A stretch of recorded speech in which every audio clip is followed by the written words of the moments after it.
Hello friends, welcome to my channel Sushant. Today we are at the next topic, that is calculation training based, and we are going to use the several techniques of calculation. We are going to mix them up.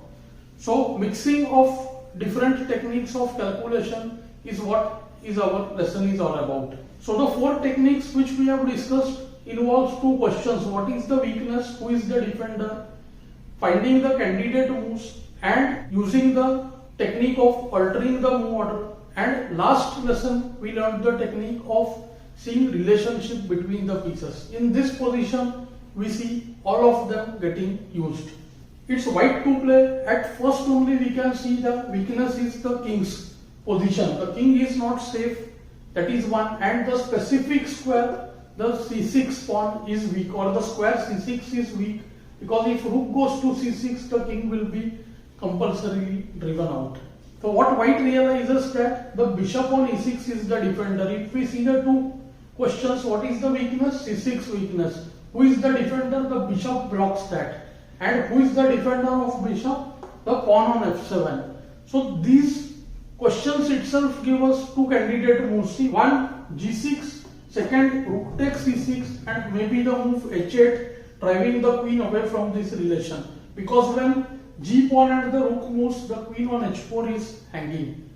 So white starts staying in the move h8 first. After h8, queen h8, rook h6, the queen can simply move away, maybe guard the c6 pawn. So white starts staying in the move rook takes c6, capturing the bishop, attacking c6. After rook e6, we see that after fe, this time g6 fails because queen would be taken, but white can do queen h6 or queen g3, attacking e5, and then trying g6, g7. Here queen c7 can be handy. After g6, trying qg7.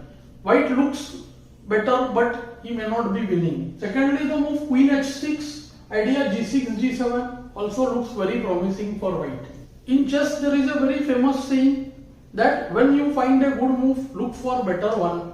So white should of course look at the move g6 here, which by doing so we are also using the concept of altering the move order. Now see, after g6, f takes g6, rook wants to take on e6, but the problem is the queen on h4 hangs. So in such positions one should not leave it there only, because see, next move is going to be check and we need to calculate further. So let's say after g6, firstly we are forcing to take fg, otherwise g7, and there is no defense to h8. So let's calculate from here first. After f takes g6, white sees rook e6, queen takes h4, rook c6 check, forcing the king to come on b4, a3 check, king comes to a4, and this is where many people leave the position thinking that after b3 check, king takes a3 and the king escapes. But the king on a4 has no place, and as per our rule, when the king has no place or less space, the sacrifice check. See, rook c4 check, and white wins on the spot. After b4 and bc4, white mates the same way. Let's see how. F takes g6, rook takes e6.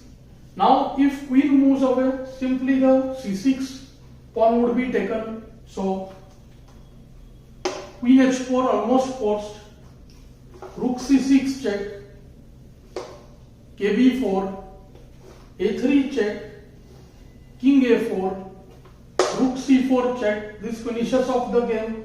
After bc4, bishop c6 checkmate, and after b4, also bishop c6 checkmate. See, one of the reasons for doing this kind of position is that if this position we keep from a point of mate in 3 or mate in 4, most people can identify.